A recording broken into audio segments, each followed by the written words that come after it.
Hi friends, നമുക്ക് അപ്പത്തിനും ചപ്പാത്തിക്കും ഒക്കെ പറ്റിയ നല്ലൊരു വെള്ള കടലക്കറി റെഡിയാക്കിയെടുക്കാം. അപ്പോൾ ഇത് റെസ്റ്റോറൻറ്റിൽ നിന്നൊക്കെ പോയി കഴിക്കുന്ന അതേ ടേസ്റ്റിൽ നമുക്ക് വീട്ടിൽ തന്നെ തയ്യാറാക്കിയെടുക്കാം. അപ്പോൾ ഇത് ഞാനൊരു കപ്പ് കടല തലേ ദിവസം രാത്രി വെള്ളത്തിലിട്ട് കുതിർത്തെടുത്തിട്ടുള്ളതാണ്. ഇതിപ്പോൾ ഞാൻ നന്നായിട്ട് കഴുകിയെടുത്തിട്ടുണ്ട്. ഇതിനി ഒരു കുക്കറിലേക്ക് ഇട്ട് ആവശ്യത്തിന് ഉപ്പും പിന്നെ അതിൻ്റെ മുകളിൽ നിൽക്കത്തക്ക രീതിയിൽ കുറച്ച് വെള്ളവും ഒഴിച്ചു കൊടുത്തിട്ട് നന്നായിട്ടൊന്ന് വേവിച്ചെടുക്കണം. ഈ വെള്ളക്കടല മറ്റേ കടലേൻ്റെ പോലെ അല്ല കേട്ടോ, നമ്മളെ ബ്രൗൺ കളറിലുള്ള കടല ഉണ്ടല്ലോ, ഇത് പെട്ടെന്ന് ഒരു 4-5 വിസിൽ വന്ന് പിന്നെ ഒരു 10 മിനിറ്റ് നേരം സിമ്മിലിട്ട് കഴിഞ്ഞാൽ ഈ കടല നന്നായിട്ട് വെന്ത് നല്ല സോഫ്റ്റ് ആയിട്ട് കിട്ടും. കടല വേവുന്ന സമയം കൊണ്ട് നമുക്ക് ഇതിലേക്ക് 2 സവോളയും ഒരു ചെറിയ തക്കാളിയും 3 പച്ചമുളക്, കുറച്ച് മല്ലിയില, ഒരു 10 അല്ലി വെളുത്തുള്ളി, പിന്നെ ഒരു ചെറിയ കഷ്ണം ഇഞ്ചി വെളുത്തുള്ളി നമുക്ക് ചതച്ചെടുക്കാം. മറ്റേതൊക്കെ നമുക്ക് കട്ട് ചെയ്തെടുക്കാം. പിന്നെ ഈ കറി റെഡിയാക്കി എടുക്കാൻ നമ്മൾക്ക് കുറച്ച് കസൂരി മേത്തിയും കൂടെ വേണം. ഇതിൻ്റെ പേരുള്ള ഭാഗമൊക്കെ ചീന്തി പോയിട്ടുണ്ട്. അപ്പോൾ അതാ കുക്കർ വിസിലൊക്കെ വന്ന് ആവിയൊക്കെ പോയി നല്ല റെഡി ആയിട്ടുണ്ട്. അപ്പോൾ നമുക്കിത് തുറന്നു നോക്കാം കേട്ടോ, അത് വെന്തിട്ടുണ്ടോയെന്ന്. കണ്ടോ, നല്ല സോഫ്റ്റായിട്ട് എല്ലാം വെന്ത് വന്നിട്ടുണ്ട്. നമുക്ക് കടല ഇതിന്നെടുത്ത് ഇങ്ങനെ തിന്നുമ്പോൾ തന്നെ നല്ല ടേസ്റ്റാണ്. ഞാനിങ്ങനെ കടല വേവിച്ചാലേ ഞാനിതൊന്ന് കുറച്ചൊരു പാത്രത്തിലിട്ടിട്ട് ഞാനിങ്ങനെ കുറച്ചിങ്ങനെ കഴിക്കും. എനിക്കത് ഭയങ്കര ഇഷ്ടമാണ്. ഇനി ഒരു ചൂടായ പാനിലേക്ക് കുറച്ച് സൺഫ്ലവർ ഓയിൽ ഒഴിച്ചു കൊടുക്കാം. ഇതിലേക്ക് വെളിച്ചെണ്ണ ഒഴിച്ചു കൊടുക്കേണ്ട, സൺഫ്ലവർ ഓയിൽ ഒഴിച്ചു കൊടുത്താൽ മതി. കാരണം നമ്മൾ കസൂരി മേത്തിയൊക്കെ ഇടണോണ്ട് തന്നെ ഇതിലേക്ക് വെളിച്ചെണ്ണ അത്ര യോജിപ്പുണ്ടാവില്ല. അപ്പോൾ ആദ്യം ഇതിലേക്ക് നമുക്ക് ഇഞ്ചി വെളുത്തുള്ളി ചതച്ചത് ഇട്ട് കൊടുക്കാം. അങ്ങനെയാകുമ്പോൾ പെട്ടെന്ന് മൊരിഞ്ഞ് കിട്ടുകയും ചെയ്യും, കറിക്ക് നല്ല ടേസ്റ്റും ഉണ്ടാവും. ഇത് മൊരിഞ്ഞ് കഴിഞ്ഞാൽ പിന്നെ നമുക്ക് കട്ട് ചെയ്ത് വെച്ചിട്ടുള്ള സവോളയും കൂടെ ചേർത്ത് കൊടുക്കാം. എന്നിട്ട് നന്നായിട്ട് സോഫ്റ്റ് ആകുന്ന രീതിയിലൊന്ന് വഴറ്റിയെടുക്കണം. പിന്നെ ഇതിലേക്ക് ആവശ്യമായിട്ടുള്ള ഉപ്പും കൂടെ ചേർത്ത് കൊടുക്കാം. അരിഞ്ഞു വെച്ചിട്ടുള്ള പച്ചമുളകും കൂടെ ഇട്ട് കൊടുക്കാം. ഇനി നന്നായിട്ടൊന്ന് സോഫ്റ്റായി കിട്ടട്ടെ. അതിന് ശേഷം നമുക്ക് മസാലപ്പൊടികളൊക്കെ ചേർത്ത് കൊടുക്കാം. മസാലപ്പൊടികളൊക്കെ ചേർത്ത് കൊടുത്ത് അത് മൊരിഞ്ഞതിന് ശേഷം വേണം നമുക്ക് തക്കാളി ചേർത്ത് കൊടുക്കാൻ. അപ്പോൾ സവോള നന്നായിട്ട് സോഫ്റ്റായി കിട്ടിയിട്ടുണ്ട്. 1 ടീസ്പൂണ് മഞ്ഞൾപ്പൊടിയും 1.5 ടേബിൾ സ്പൂണ് മല്ലിപ്പൊടിയും പിന്നെ 1 ടീസ്പൂണ് മുളക് പൊടിയും കൂടെ ഇട്ട് കൊടുക്കാം. പിന്നെ മുളക് പൊടി പിന്നെ ഓരോരുത്തരുടെ ഇഷ്ടത്തിനനുസരിച്ച് ഇട്ട് കൊടുക്കാം. ചില മുളക് പൊടിയൊക്കെ നല്ലോണം എരിവുള്ളതായിരിക്കും, അങ്ങനെയാകുമ്പോൾ കുറച്ചിട്ട് കൊടുത്താൽ മതി. ഇതൊക്കെ നന്നായിട്ടൊന്ന് ഇളക്കി കൊടുക്കാം.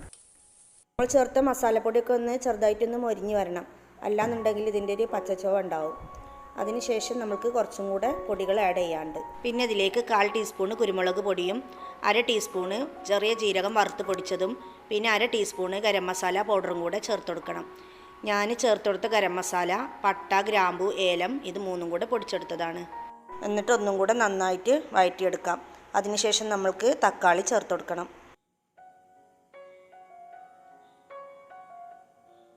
അപ്പോൾ അത് മസാലപ്പൊടികളൊക്കെ നന്നായിട്ട് മൊരിഞ്ഞ് വന്ന് നല്ലൊരു വാസനയൊക്കെ വരുന്നുണ്ട്.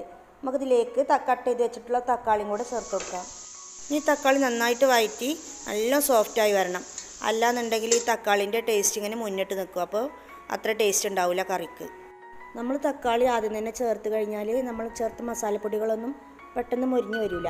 അതുകൊണ്ടാണ് മസാലപ്പൊടികൾ മൊരിഞ്ഞ് കഴിഞ്ഞതിന് ശേഷം തക്കാളി ചേർക്കുന്നത്. ഇനി നന്നായിട്ട് വെന്ത് വരാൻ വേണ്ടിയിട്ട് നമുക്കിതൊന്ന് മൂടി വെച്ച് കൊടുക്കാം. മൂടി ഇങ്ങനെ ഇടയ്ക്ക് തുറന്നിട്ടൊന്ന് ഇളക്കി കൊടുക്കുക വേണം കേട്ടോ.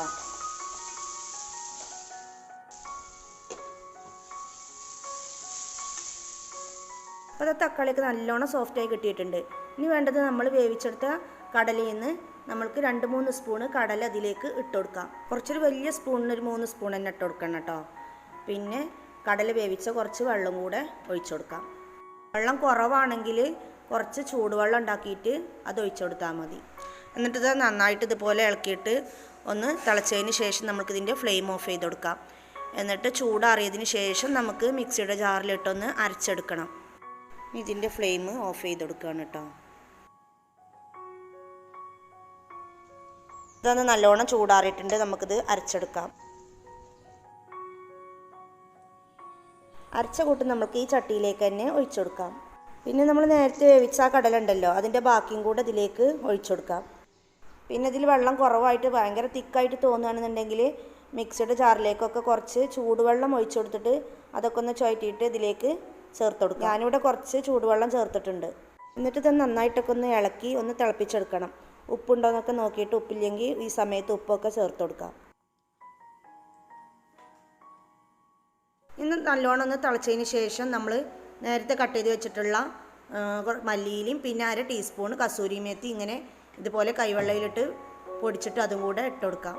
കസൂരി മേത്തിയൊക്കെ ചേർക്കണോണ്ട് തന്നെ ഈ കറിക്ക് ഒരു പ്രത്യേക ടേസ്റ്റാണ് കേട്ടോ.